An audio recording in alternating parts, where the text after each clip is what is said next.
The choice to engage in sex work. Today, some people see it as a personal choice or even a form of escapism, while others may view it in more negative terms due to ethical, moral, or emotional concerns. Why some people choose this route? 1. Sexual satisfaction without commitment. For some men, going to a sex worker might be a way to satisfy sexual needs without the complications of a romantic or emotional relationship. This might appeal to those who are not interested in or are not ready for a committed relationship but still have sexual desires. 2. Loneliness or social isolation. Men who feel lonely or disconnected from others might turn to sex work as a means of fulfilling not only their physical needs but also a sense of emotional intimacy. Even if it's temporary, it can be an outlet for feelings of isolation or frustration. 3.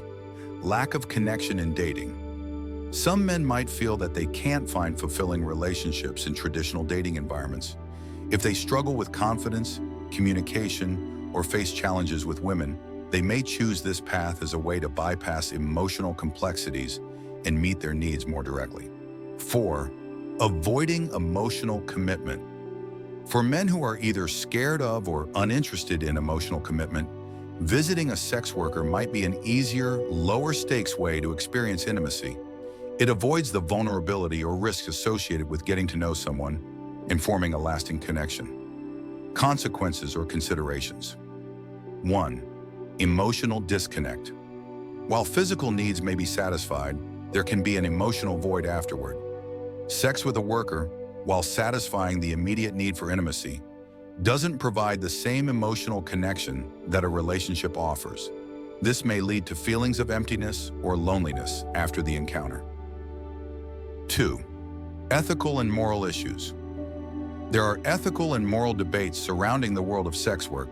Some people might feel that engaging with sex workers is exploitative or harmful to the individuals involved, while others may see it as a consensual transaction. It's important to consider the ethical implications and how this behavior aligns with one's personal values. 3. Impact on future relationships. Relying on sex work for intimacy could potentially impact the ability to form healthy, meaningful connections with romantic partners in the future. If a person becomes accustomed to short-term satisfaction without emotional attachment, they may find it more challenging to invest in long-term, emotionally fulfilling relationships. 4. Legal and health risks. There are also legal risks in some areas where sex work is illegal.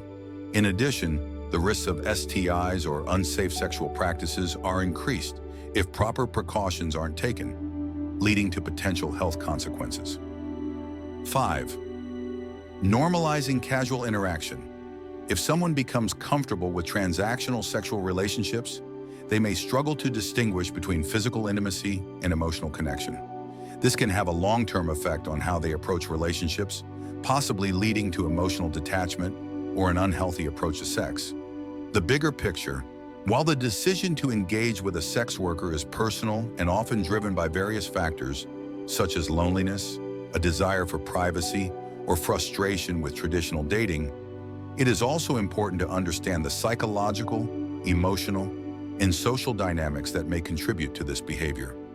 In many cases, people might turn to quick, transactional experiences to cope with deeper emotional needs, loneliness, or societal pressures. Engaging in meaningful self-reflection, seeking therapy, or opening up about one's emotions might help address the root causes of such behaviors. In modern society, relationships and intimacy are often more complex than ever, and sometimes unhealthy patterns like seeking out transactional relationships can be a symptom of deeper unmet needs or unresolved issues. Ultimately, whether or not a man visits a sex worker is a personal choice, but it is essential to understand why the choice is being made, what it's fulfilling, and whether there are other, more fulfilling ways to meet those emotional and psychological needs. Would you like a daily guide or a gradual reduction approach based on your habits? Let me know and I'll create a detailed plan for you. If you're new to the channel, don't forget to subscribe. See you soon.